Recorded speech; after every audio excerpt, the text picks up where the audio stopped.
I spent 3 years restoring our $180,000 Steinway for Rebecca. When my perfect pitch detected a strange hum, I found the microtransmitter she planted during divorce prep. The morning light caught the dust motes dancing above the Steinway's ebony surface as I adjusted the tension on the bass strings. 25 years of tuning pianos, and my fingers still moved with the same precision that had earned me my reputation. The 1923 Model M was a beauty, Rebecca's anniversary surprise last spring. She'd arranged the whole restoration while I was working a conference in Chicago. "Perfect," I murmured, striking middle C and letting the pure tone fill the workshop. My ear caught every harmonic, every subtle overtone that most people would miss. That's what separated me from the weekend hobbyists. Absolute pitch, trained over decades until I could hear a pin drop in a thunderstorm. The phone's shrill ring cut through the silence. "Hall Piano Services?"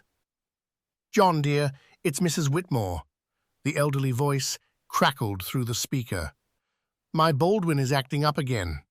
The middle register sounds muddy." I flipped open my leather appointment book, scanning Thursday's column. "I can be there around 2. Probably just needs voicing. The felt gets compressed over time." "Oh, you're such a lifesaver.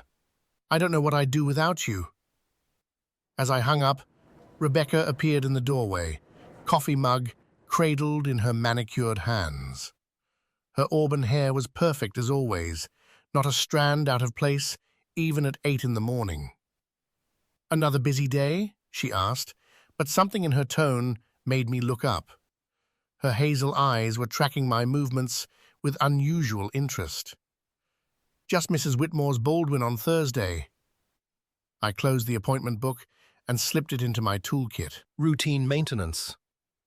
A flicker crossed her expression, too quick for most people to catch, but I'd been reading the subtle variations in her face for 9 years of marriage.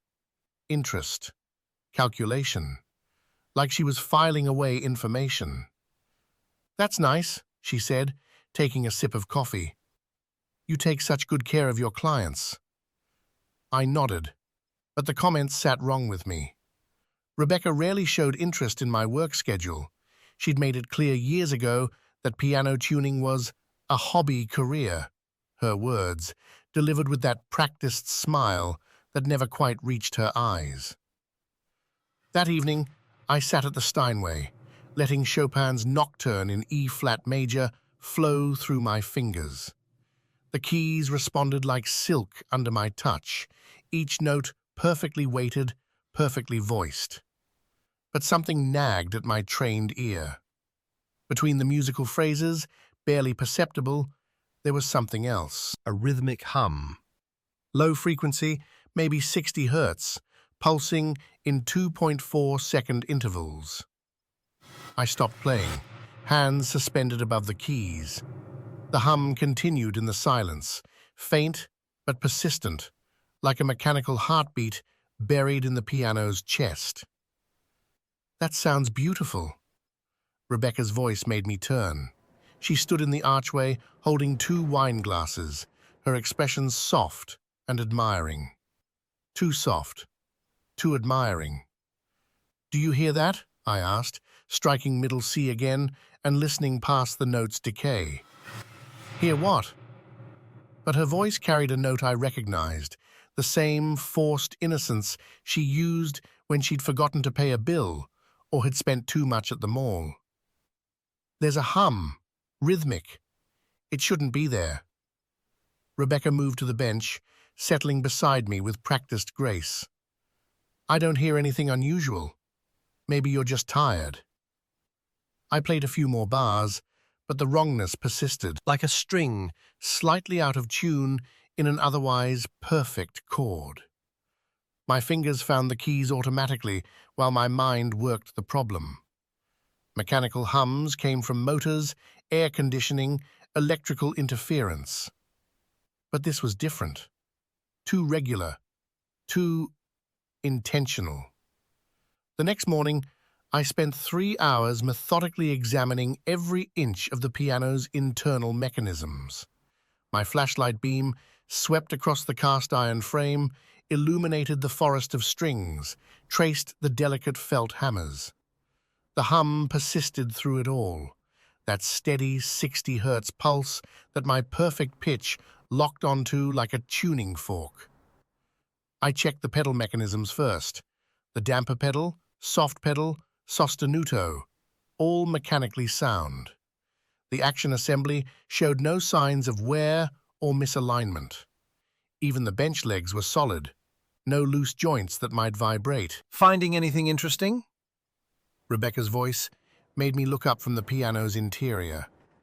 She stood in the doorway with a sandwich and a glass of water, playing the concerned wife perfectly. But her shoulders were tense. Her smile was a half-second too quick. "Just routine maintenance," I lied, wiping my hands on a cloth. "Preventive care." She nodded, but I caught her eyes scanning the tools scattered around the piano, the flashlight still glowing inside the case. "Well, don't work too hard. You know how you get when you obsess over details." Obsess. Another one of her carefully chosen words designed to make my precision sound like a character flaw. After she left, I continued my examination.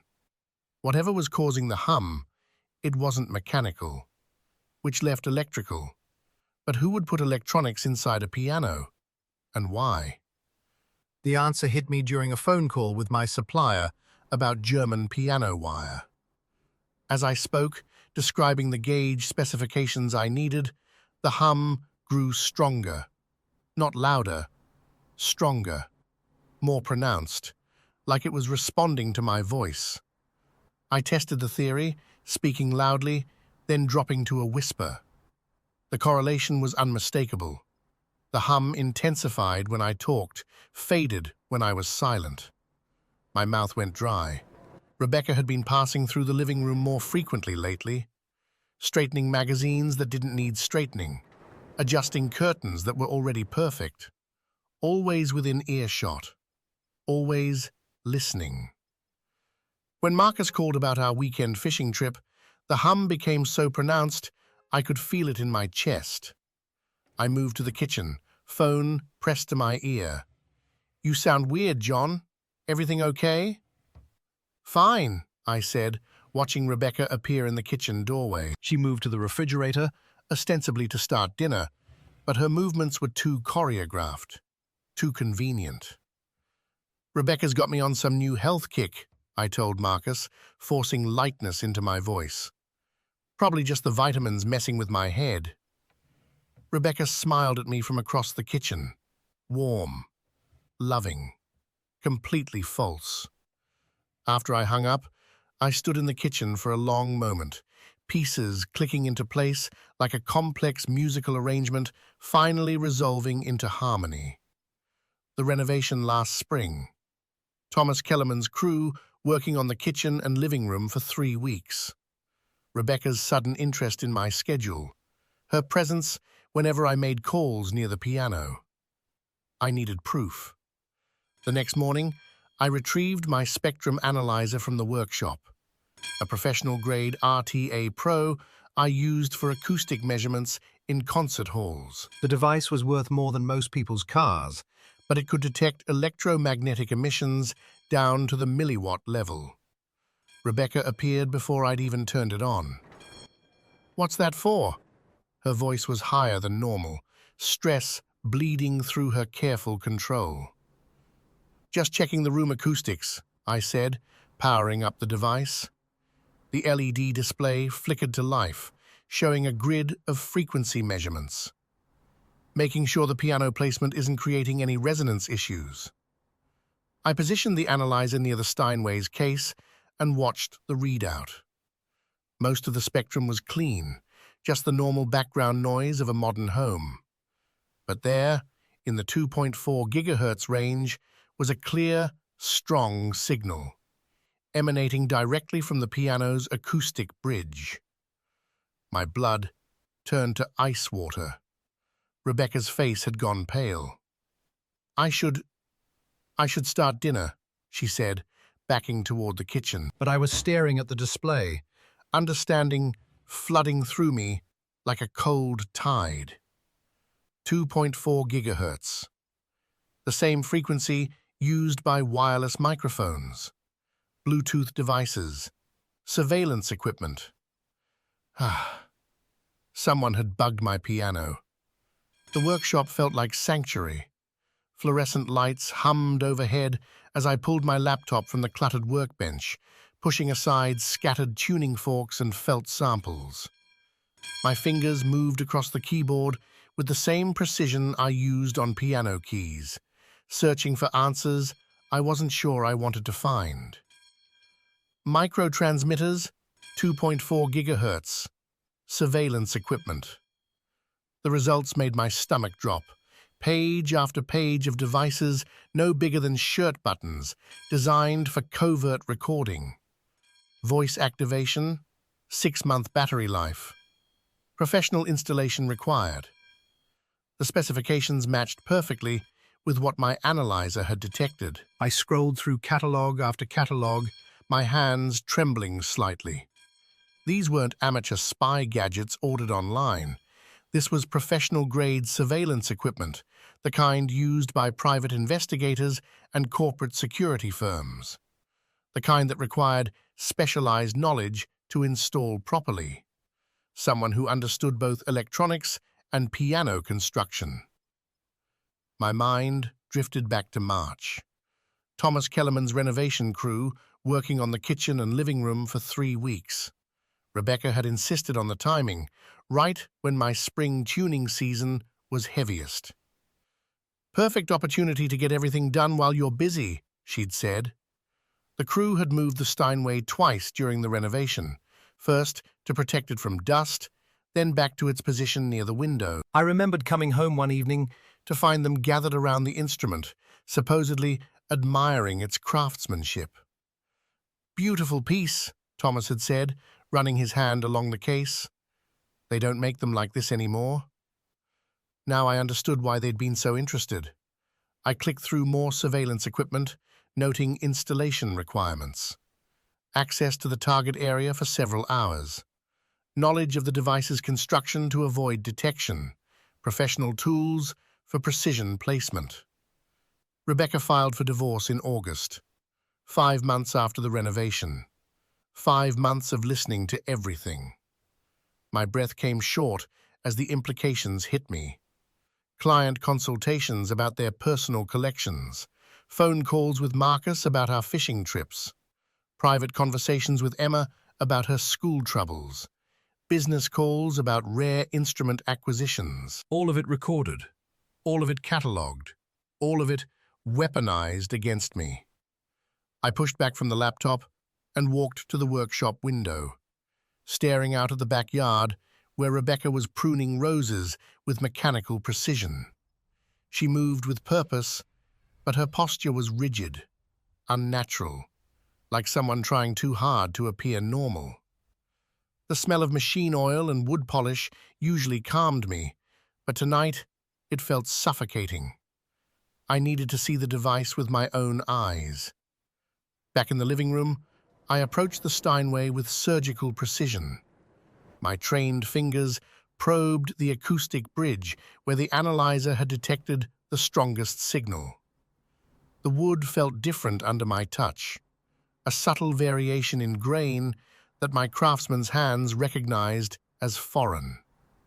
I retrieved a dental mirror and penlight from my toolkit, the same tools I used for inspecting piano actions in tight spaces. Lying on my back beneath the instrument, I angled the mirror to examine the bridge pins. There it was, a device no larger than a watch battery, nestled between the bridge pins like a metallic parasite. Its surface was matte black, designed to blend with the piano's internal shadows. Professional grade, expensive, virtually undetectable unless you knew exactly what to look for. My breath caught in my throat. 6 months of private conversations, client calls, personal moments, all recorded by this tiny electronic spy. "John?" Rebecca's voice made me freeze. I hadn't heard her come in from the garden. She stood in the doorway, pruning shears still in her hand, her face pale as piano ivory. I didn't look up from beneath the instrument. "I found it," I said simply. The silence that followed stretched between us like a taut piano wire, vibrating with tension. Rebecca's coffee mug, she must have poured herself a cup while I was in the workshop, trembled in her hands, creating tiny ripples on the surface. I slowly extracted myself from beneath the piano, the micro-transmitter pinched between my thumb and forefinger. It was smaller than I'd imagined, almost elegant in its simplicity, a marvel of miniaturization designed for maximum invasion. "I can explain," Rebecca began, but I raised my hand. My voice was steady, controlled, the same tone I used when delivering difficult news to clients about their instruments. When their beloved piano couldn't be saved, when the damage was too extensive for repair. "How long?" I asked. The question hung in the air like the last note of a funeral dirge. Rebecca collapsed onto the piano bench, her composure finally cracking. The pruning shears clattered to the floor. "Since the renovation in March," she whispered. I calculated quickly. 5 months of surveillance before she filed for divorce. The strategic timing became crystal clear. Document his conversations, his business dealings, his private thoughts, then use them against him in court. "David said it was necessary," she added, the name slipping out before she could stop it. My jaw tightened. David, her colleague from the marketing firm. The one who'd been calling more frequently, always with urgent projects that required evening consultations. Another piece of the puzzle clicked into place with mechanical precision. "David Brennan?" I asked quietly. Rebecca's tears confirmed everything. The affair, the surveillance, the calculated destruction of our marriage. I set the transmitter on the piano's music stand like a tiny electronic exhibit. My mind raced through the implications. Recorded client conversations containing privileged business information, intimate moments stolen and catalogued, private discussions about our children's futures turned into ammunition. Rebecca wiped her eyes with the back of her hand, smearing her carefully applied makeup. "I never wanted to hurt you," she said, but the words sounded hollow against the magnitude of the betrayal. I ran my fingers along the piano keys without pressing them, feeling the familiar smoothness of ivory and ebony. The action was perfectly regulated, every key responding with identical weight and precision. "This instrument has perfect pitch," I said slowly. "Every note true, every harmonic pure.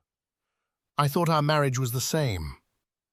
The spectrum analyzer continued its steady readout, displaying the electronic heartbeat of Rebecca's deception. I pulled out my phone and began documenting the evidence with methodical precision.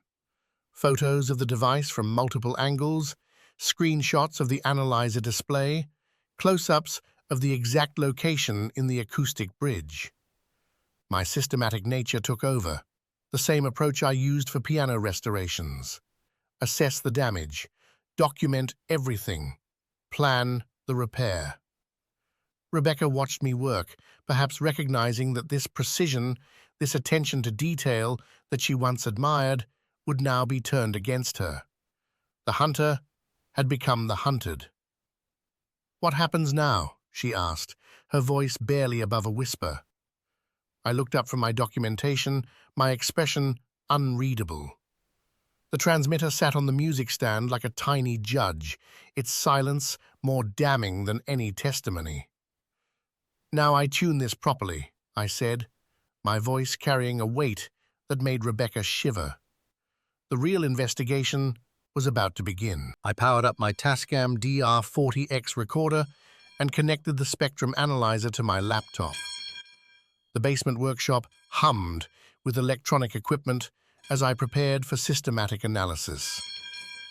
"If there's a transmitter in my piano, I'll find its exact signature," I muttered, adjusting the frequency range to cover 2.4 gigahertz.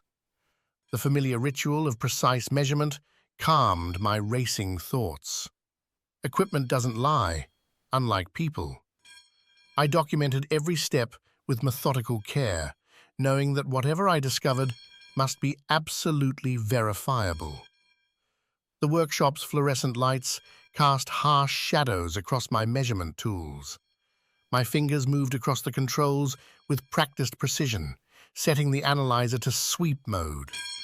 The basement felt like a sanctuary now, the one place in this house where I could trust what I found. The spectrum display lit up, scrolling through frequencies like a digital waterfall.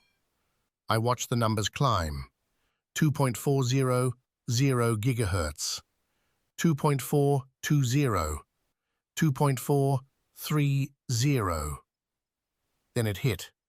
A clear spike at 2.437 gigahertz, the exact frequency of the piano's rhythmic hum. My trained eye immediately recognized the pattern, short bursts every 3.7 seconds, consistent with data transmission protocols. "Got you," I whispered, screenshot after screenshot, capturing the evidence. The frequency signature was too precise to be interference, too regular to be natural resonance. My pulse quickened as I realized someone had been actively monitoring our home. The basement suddenly felt smaller, more exposed. Every conversation, every private moment, all potentially recorded. I saved the frequency data and labeled it with timestamp. 11:47 a.m. November 15th. Evidence file number 1. 23 years of piano work, and I'd never seen anything like this. I pulled up our smart home activation logs on my phone, cross-referencing them with the transmission bursts. The correlation made my stomach drop. Perfect alignment. Every time Rebecca asked Alexa to play music or adjust lighting, the 2.4 gigahertz signal spiked. "She's been triggering recordings," I realized, my voice echoing off the concrete walls. The pattern showed 847 individual transmission events over 6 months. Each burst lasted exactly 47 seconds, long enough to capture full conversations. I scrolled through the data, watching the timeline unfold like a roadmap of betrayal. March 15th, first transmission. March 22nd, 3 bursts during my call with Mrs. Whitmore about her Steinway restoration. April 8th, 5 transmissions when I discussed the Henderson contract. The basement's concrete walls seemed to close in as I understood the scope of surveillance. My hands shook slightly as I saved the correlation data. Every business call, every private conversation with clients, every moment I thought was safe in my own home. They'd been listening to everything. I grabbed my fiber optic inspection camera and headed upstairs. The living room felt different now, contaminated by hidden electronics. Each step on the hardwood felt too loud, too exposed. The Steinway sat there like an elegant accomplice, its ebony surface gleaming under the afternoon light.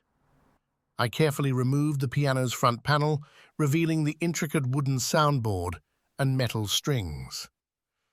Where would someone hide a transmitter in here? The inspection camera's LED illuminated the acoustic bridge, the heart of the piano's resonance. Everything appeared original, untouched, but my spectrum analyzer continued detecting the signal from this exact location. The afternoon light, streaming through windows, felt mockingly peaceful. I could hear the neighbor's lawnmower, the distant hum of traffic, normal sounds of a normal day. But nothing about this was normal anymore. I fed the fiber optic cable deeper into the piano's interior, watching the tiny screen as it navigated between strings and wooden supports. The camera revealed every detail in sharp clarity. The grain of century-old wood, the precise tension of steel strings, the careful craftsmanship of the original builders. Then I saw it. A small metallic object wedged between the acoustic bridge and soundboard, disguised as a vintage brass repair shim. My breath caught. That's not original hardware. The device was expertly camouflaged, nearly invisible without direct magnification. Its placement was genius, embedded in the piano's resonant core, where it could capture sound waves directly. The craftsmanship was professional, expensive. This wasn't some amateur surveillance setup. Someone with serious resources and technical knowledge had orchestrated this. The living room suddenly felt like a crime scene. I thought about all the times Rebecca had encouraged me to play, asking me to demonstrate different pieces while she sat nearby with her laptop. She hadn't been enjoying the music. She'd been testing the equipment. I photographed the hidden transmitter from every angle, documenting its precise location and installation method. The device was smaller than a quarter, but sophisticated, military-grade microelectronics. This cost thousands to install properly, I realized, studying the seamless integration. The surrounding wood showed microscopic tool marks from careful drilling and placement. This wasn't a rushed job. Someone had taken weeks planning this installation. My hands steadied as I worked, the familiar precision of documentation overriding my emotional turmoil. The piano bench where we used to sit together now felt like evidence of betrayal. I remembered Rebecca suggesting the renovation work in March. "The kitchen needs updating," she'd said, "and maybe we could refinish the living room while we're at it."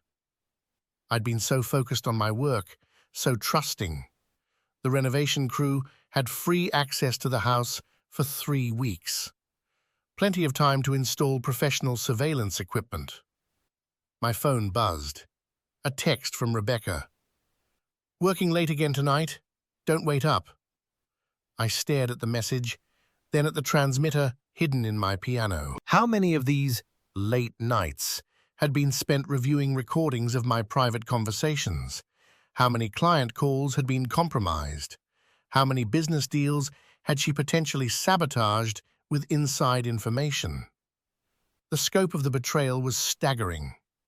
This wasn't just about divorce proceedings, this was corporate espionage conducted from inside my own home. I pulled out my phone and dialed Marcus. My fingers felt stiff against the screen. "Marcus, I need you to see something. Can you come over immediately?" A pause. "John, you sound like hell. What's going on?" Can you bring your electronics toolkit? And come alone. I'll be there in 30. While I waited, I sat on the piano bench and stared at the transmitter still embedded in the soundboard. The device had been active for exactly 6 months. I pulled up the smart home logs on my tablet, cross-referencing dates and times. My stomach dropped. Every recording session matched perfectly with my private phone calls. The day I'd spoken with Elena about custody arrangements. Recorded. The evening I'd called my accountant about hiding assets. Captured. The morning I'd broken down to Mrs. Whitmore about Rebecca's coldness. All of it uploaded somewhere. The living room where we'd shared 20 years of memories suddenly felt like a theater. I was the unwitting performer, and Rebecca had been directing the show from backstage. I walked to the kitchen, poured myself 3 fingers of bourbon, and tried to process the timeline. March renovation, April activation, August divorce filing. She'd been planning this for months while I thought we were working on our marriage. The paranoia crept in next. If they'd bugged the piano, what else was compromised? I looking at every electrical outlet, every smoke detector, every piece of electronics with suspicion. Marcus knocked exactly 32 minutes later. I let him in through the back door, avoiding the front where neighbors might see his van. "Jesus, John, you look like you've seen a ghost." "Worse." I led him to the piano. "Look at this." I showed him the spectrum analysis first, then guided the fiber optic camera to the hidden transmitter. Marcus whistled low under his breath. "This is professional-grade surveillance equipment," he said, adjusting his glasses to peer at the device. "Whoever installed this knew exactly what they were doing. This isn't some nanny cam bullshit. This is corporate espionage-level hardware." "Can you trace where it's broadcasting?" Marcus pulled out his signal detector, a device that looked like a radar gun crossed with a smartphone. "It's transmitting to a local receiver, probably within 200 feet. Let me triangulate the signal." We moved through the house methodically. Marcus held the detector while I documented everything with my phone. The basement workshop became our forensics lab. 20 years of friendship crystallizing into focused technical collaboration. "Signal's strongest upstairs," Marcus said, climbing toward our bedroom. I followed, dreading what we'd find. Rebecca's side of the closet was immaculate as always. Designer clothes arranged by color, shoes in perfect rows. Marcus ran the detector along the wall. "There!" He pointed to what looked like a standard Wi-Fi range extender plugged into the outlet behind Rebecca's jewelry box. "That's not ours," I said. "We don't have range extenders." Marcus carefully unplugged the device and connected his laptop. His fingers flew across the keyboard, running diagnostic software I didn't understand. "Shit, John. This thing's been uploading everything to cloud storage. Look at this data stream. It's been active since March." I stared at the bedroom where we'd slept together every night for months. While I'd been worrying about our marriage, she'd been lying next to me, knowing exactly what I'd discussed with my lawyer that day. Every strategy session with Elena, every vulnerable moment, all captured and analyzed. Marcus and I stood in the bedroom, staring at the unplugged surveillance receiver. The fake Wi-Fi extender looked so innocent now, just another piece of plastic and circuit boards. But it had been Rebecca's window into my soul for 6 months. "Jesus, John." Marcus shook his head, turning the device over in his hands. "This isn't some amateur hour bullshit. Look at this encryption chip. Military-grade stuff. Someone dropped serious cash on this operation." I took the device from him, feeling its weight. Heavier than it looked. Professional. "How much are we talking?"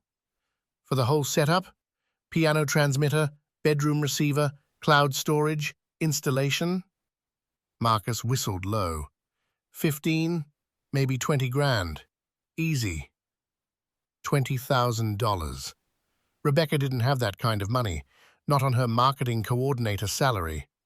Which meant, "David," I said quietly. "What?" "David Brennan. Her colleague." The word tasted like metal shavings.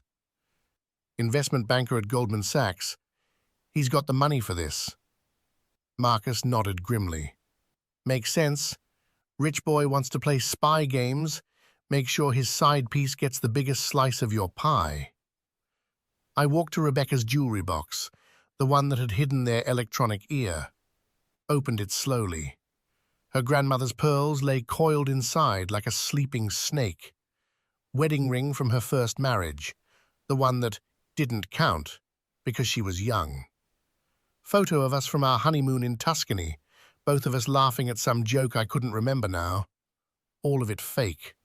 Every smile, every kiss, every "I love you" whispered in the dark, performed for an audience of surveillance equipment. "We need to check the rest of the house," I said, closing the jewelry box with a soft click. "If they put one in the bedroom, there might be others." Marcus was already pulling out his spectrum analyzer. "Way ahead of you, brother. Let's do this systematic. Room by room."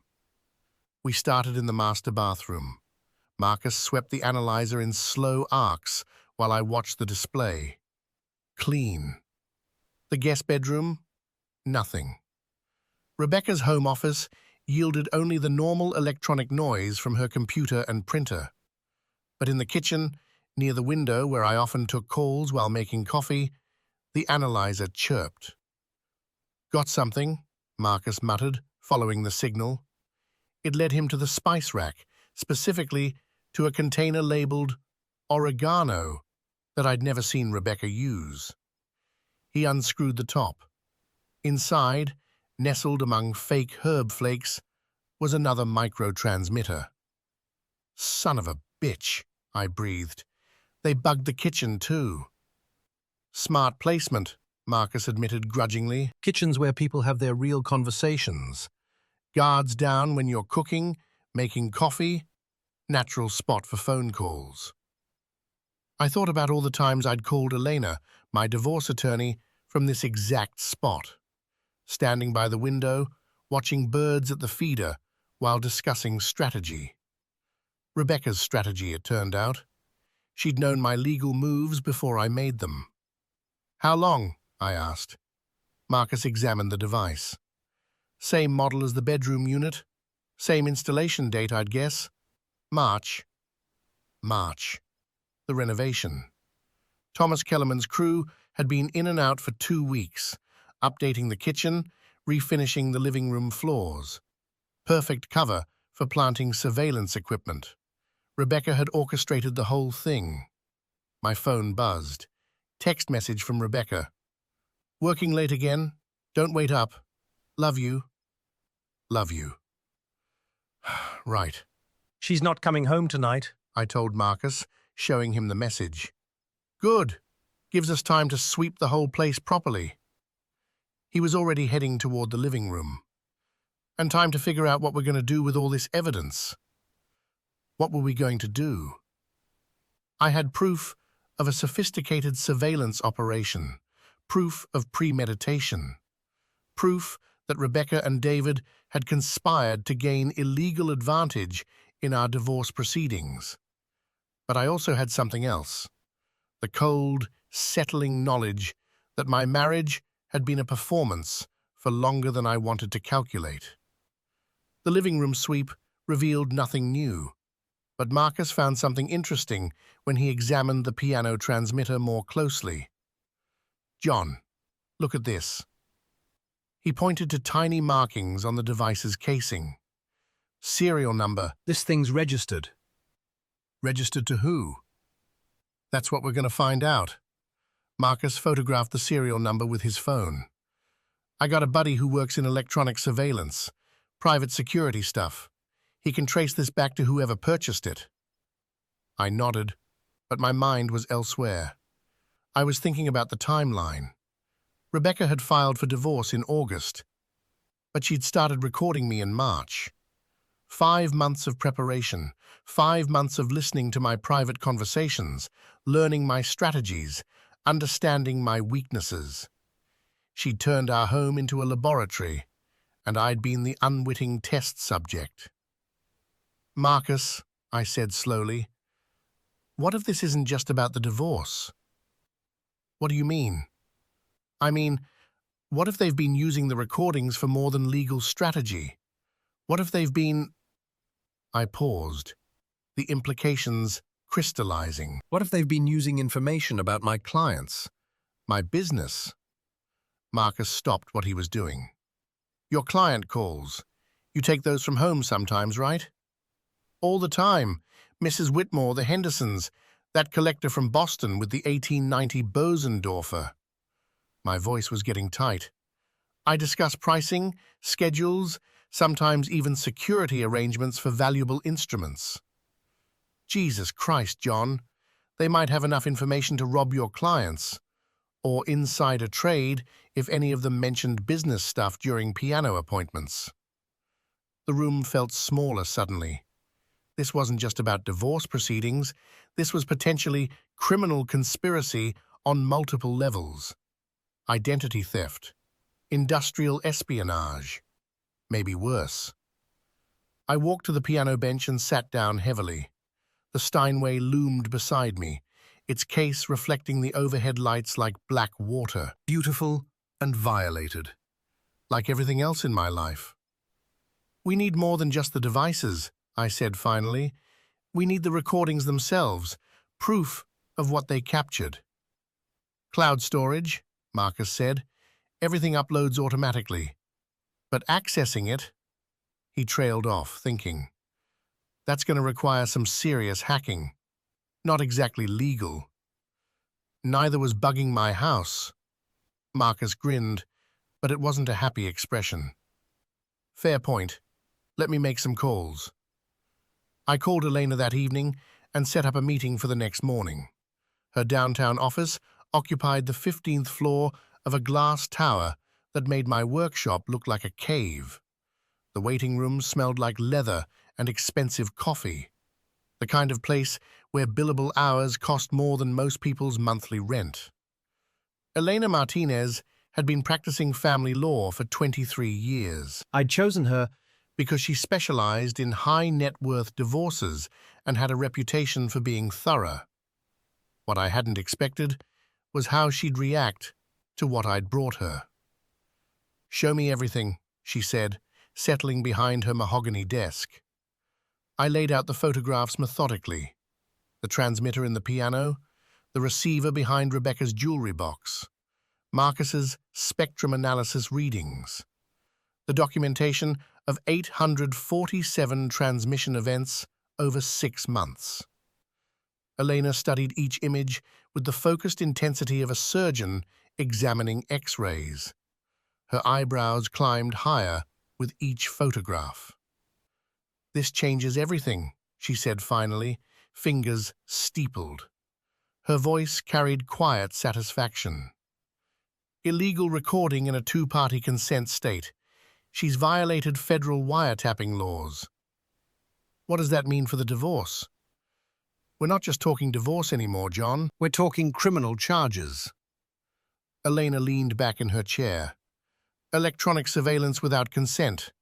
Conspiracy. Possibly identity theft if she's shared your client's information."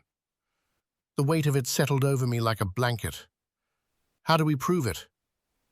"Document everything, but don't let her know you're aware.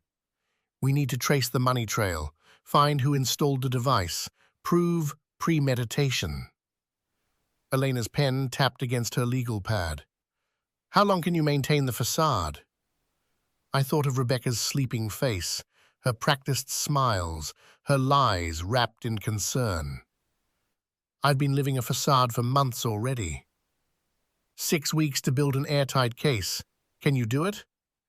Yes. Back home, I slipped into the performance like putting on work clothes. Rebecca was in the kitchen, chopping vegetables for dinner. The domestic scene felt surreal after what I'd learned. "How was your day?" she asked, not looking up from the cutting board. "Fine. Tuned the Hendrix Baby Grand. Action was completely out of regulation." I kissed her cheek, the same mechanical gesture I'd performed for years. "Smells good." "Chicken marsala. I thought we could eat early and maybe watch a movie?" I nodded, moving to the living room where the Steinway waited. I sat at the bench and began playing Chopin's Nocturne in E-flat major, the same piece I'd played the night I first noticed the hum. But now I heard something else. A subtle electronic distortion in the room's acoustics, barely perceptible unless you knew what to listen for. Rebecca appeared in the doorway, leaning against the frame with practiced casualness. "That's beautiful." You've been playing that one a lot lately. "It's a good piece for testing tonal balance."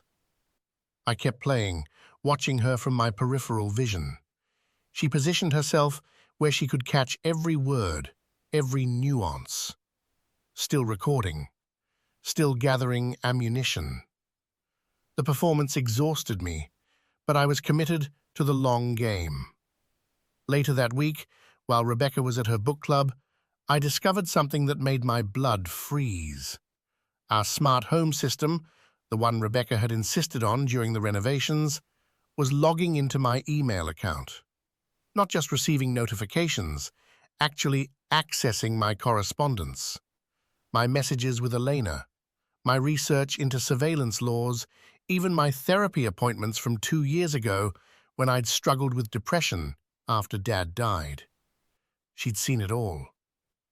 I sat in my office, staring at the access logs on my laptop screen. The violation felt deeper than adultery. She'd been inside my mind, stealing my thoughts, weaponizing my vulnerabilities against me. I changed every password, switched to encrypted communication, set up two-factor authentication on everything. But the damage was done. She'd had months to read my private thoughts, to understand exactly how to hurt me. The shower was running upstairs, Rebecca's nightly ritual, 20 minutes of scalding water and expensive shampoo. I had maybe 15 minutes. Her study was on the first floor, behind the kitchen. She kept it locked, claimed it was for client confidentiality. I'd respected that boundary for years. Tonight, I picked the lock with a tension wrench from my piano toolkit. The drawer was locked too, but cheap furniture locks were no match for precision instruments. Inside, I found contracts with Thomas Kellerman for the renovations, Payment records. showing $31,000 in work, and a burner phone I'd never seen before. The phone's message history made my hands shake. Hundreds of texts between Rebecca and David, going back 18 months. But it was one particular thread that stopped my breathing. Phase 1 complete, device operational. He suspects nothing. Good. How's the audio quality? Crystal clear. Got his call with the divorce attorney yesterday. He's planning to fight for the house. Perfect. Now we know his strategy. The timestamps showed coordination between the affair and the surveillance. March 15th, device installation. March 16th, first, I love you text to David. This wasn't passion that had grown into betrayal. This was a calculated heist of my life. I photographed everything with trembling hands, then carefully replaced each document in exactly the same position. As I closed the drawer, I heard the shower stop. Rebecca emerged from the bathroom as I was climbing the stairs, toweling her auburn hair. She smiled at me with practiced affection, the same expression I'd fallen in love with 9 years ago.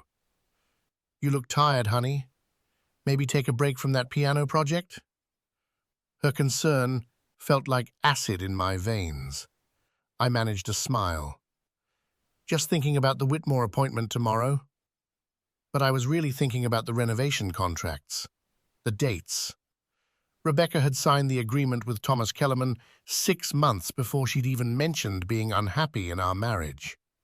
Every moment of our relationship had been theater, and I'd been the only one who didn't know I was acting. I sat at the Steinway's bench at 7 in the morning, my hands trembling as I placed them on the keys. The house felt hollow now, like a concert hall after the last note fades. Every shadow seemed to whisper secrets I'd rather not know. Every corner held the ghost of conversations that had been stolen, recorded, dissected. I pressed middle C. The note rang pure and clear, no underlying hum, no electronic parasite feeding on the sound. For the first time in months, my piano was honest again. The absence of that rhythmic pulse was deafening, silence where betrayal used to live. Rebecca's footsteps echoed from the kitchen, her morning routine unchanged despite everything hanging between us. Coffee brewing, cabinet doors opening and closing with practiced precision. The mundane sounds of a life that was already over, though she didn't know it yet. I played a simple C major scale, each note clean and true. The piano's voice was finally its own again. But the silence between the notes carried something heavier than music. The weight of 15 years crumbling into evidence and legal documents. "You're up early." Rebecca's voice came from behind me, carefully neutral. I didn't turn around, didn't stop playing. My fingers found a Bach invention, something complex enough to keep them busy while my mind stayed sharp. I wanted to hear how it sounds without your little friend listening in. The words hung in the air like a discordant note that refuses to resolve. I heard her coffee cup rattle against the saucer as she set it down too hard. The sound of porcelain on wood, sharp and final. I don't know what you're talking about. But her voice wavered, hitting a flat note that my trained ear couldn't miss. I finally turned to meet her eyes. The morning light, streaming through our living room windows, revealed the exhaustion we both carried. Dark circles, hollow cheeks, the physical cost of keeping secrets. She stood by the mantelpiece in her silk robe, auburn hair perfect even at 7 a.m. Always perfect on the surface. I wondered how long she'd been practicing that confused expression in the mirror. I reached into my tool case and pulled out the micro-transmitter, no bigger than a watch battery. Placed it on the piano's music stand like sheet music for a song neither of us wanted to hear. Rebecca's face went pale. All that careful composure, all those practiced expressions, they crumbled like old piano felt under pressure. 6 months, I said quietly, my voice steady despite the storm raging inside my chest. 6 months of recording Every conversation, every phone call, every private moment in our home. The device sat between us like evidence of murder. Such a small thing to destroy a marriage. Rebecca's breathing became shallow, rapid. Her hands gripped the back of the armchair. John, I can explain. No. The word came out harder than I intended. My perfectionist's ear had learned to detect the false notes in her voice, the calculated pauses, the way she shaped words to manipulate instead of communicate. You can't explain this away. The silence stretched for 30 seconds that felt like hours. Rebecca sank into the armchair, her designer composure finally breaking like a piano string under too much tension. How did you find it? She whispered. My fingers traced the piano's edge where the transmitter had been hidden, disguised as a vintage repair shim. You forgot I have perfect Pitch. Your bug had a frequency signature, 2.4 gigahertz, transmitting every time we talked in this room.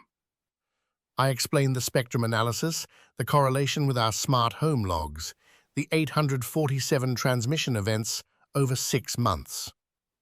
My voice took on the clinical tone I used with difficult clients, the one that said, I knew exactly what I was dealing with and how to fix it. Rebecca listened, perhaps finally understanding the methodical mind she'd married and betrayed. The man who could hear a single string out of tune in a 220-string piano, who noticed when things weren't right, even when others couldn't. The renovation was just timing, John. I never meant Thomas Kellerman Renovations. I pulled out my documentation, the timeline I'd built like a case study in deception. $31,000 for kitchen work, But the real job was installing surveillance in my piano. I showed her the payments, the coordination with David Brennan's account, the way the installation date aligned perfectly with when she'd started staying late at the office. Each fact landed like a hammer blow on piano wire. Her hands shook as she realized the depth of evidence against her. The morning sun streamed through our windows, illuminating documents that would destroy her in court. You planned this for months before you even mentioned marriage counseling, I continued. Every conversation with Elena, every call with my accountant, every private moment, you recorded it all and fed it to David. Rebecca's coffee sat untouched, growing cold like everything else in this house. Elena's law office felt sterile under fluorescent lights 3 days later. The family attorney's eyes widened As she reviewed my acoustic analysis, the installation timeline, the recorded evidence of Rebecca's conspiracy. This changes everything, Elena said, her professional demeanor barely containing her amazement. Illegal surveillance? violation of federal privacy laws, potential criminal charges. John, she could face jail time for this. I sat quietly in the leather chair across from her desk, my craftsman's hands folded. The evidence spoke louder than any argument I could make. Rebecca's claim to half our assets, including the piano, evaporated like morning mist. "What about the recordings themselves?" I asked. "Inadmissible in court because they were illegally obtained.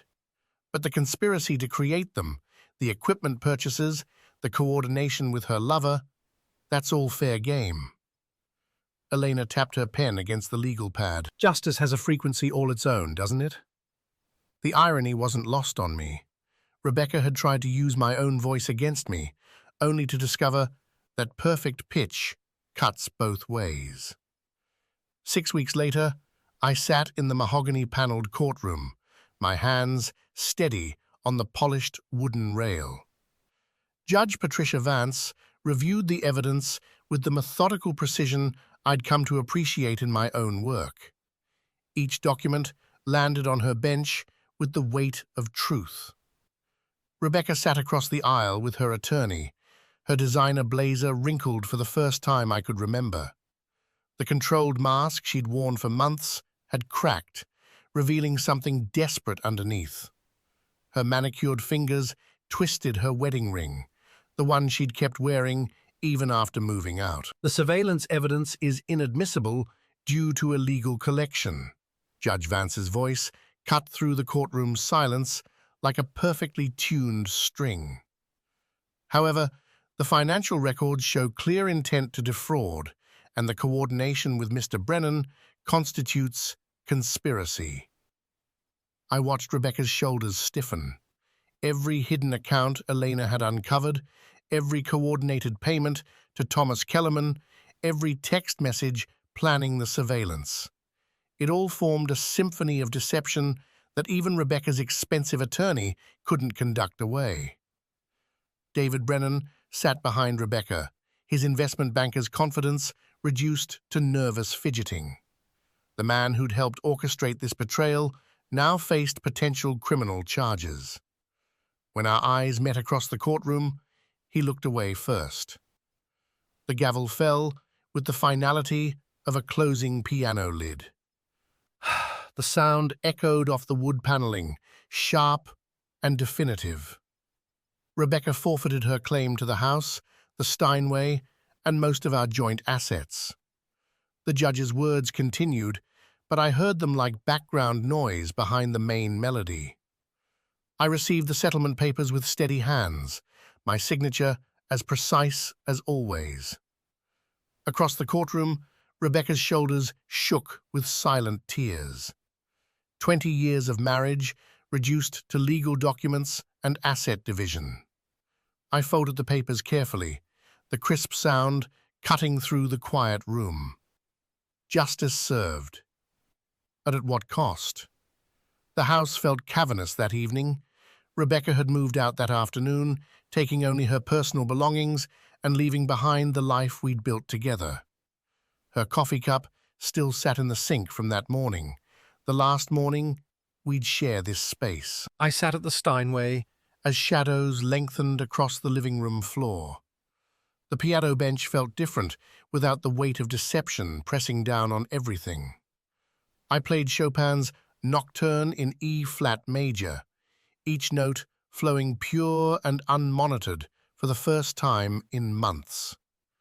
No hidden devices captured my music now. No conspiracy turned my private moments into weapons. The piano's voice rang honest and true, every harmonic perfect as it should be. But the silence between movements echoed with something I hadn't expected: loneliness. I'd won the legal battle and kept my beloved instrument, but I'd lost the woman I once thought I'd spend my life with. 3 days later, Mrs. Whitmore arrived for her weekly piano lesson, her elderly hands gentle on the keys as always. She played her scales with the careful precision of someone who'd taught music for 40 years. "It sounds different," she observed, her retired teacher's ear detecting what others might miss. Clearer somehow, more honest. I nodded, adjusting her hand position with professional care. I removed some interference. She smiled, understanding more than she let on. Sometimes that's all we can do. Clear away what doesn't belong and let the music speak for itself. As she continued her lesson, I realized this was my new normal. The piano pure and perfect, my technical skills intact, but my personal life forever changed. The instrument that had revealed the truth now stood as both victory and memorial to what was lost. Winter arrived early that year. 3 months after the divorce was finalized, I worked alone in my shop, restoring a 1925 Steinway baby grand for a client in Philadelphia. My hands moved with practiced precision, tuning each string to mathematical perfection. The shop was quiet. Except for the pure notes of properly adjusted hammers striking strings. No rhythmic hums disturbed my work now. No hidden surveillance turned my craft into evidence. I'd become more selective with clients, more protective of my privacy and my peace. The divorce settlement had allowed me to keep the house and expand my business. But solitude had become my constant companion. Some victories cost more than defeats. Evening found me at my piano again, playing Bach's Goldberg variations as snow began to fall outside the tall windows. Each note rang clear and true, the instrument finally free of deception and conspiracy. I thought of Rebecca sometimes, now living in a downtown apartment with David. Their relationship built on the ruins of my marriage, founded on lies and surveillance. I wondered if she ever heard music the same way now, or if every note reminded her of what she'd destroyed. The piano's voice was perfect now, mathematically precise, acoustically pure, emotionally honest. My fingers found the final chord of the variation, letting it sustain until it faded to complete silence. In the quiet that followed, I heard only truth. The instrument was whole again, every string in perfect tune, every hammer properly voiced. I was not whole, but I was healing. The piano would outlive us all, its music unchanged by human betrayal. That was enough. That had to be enough.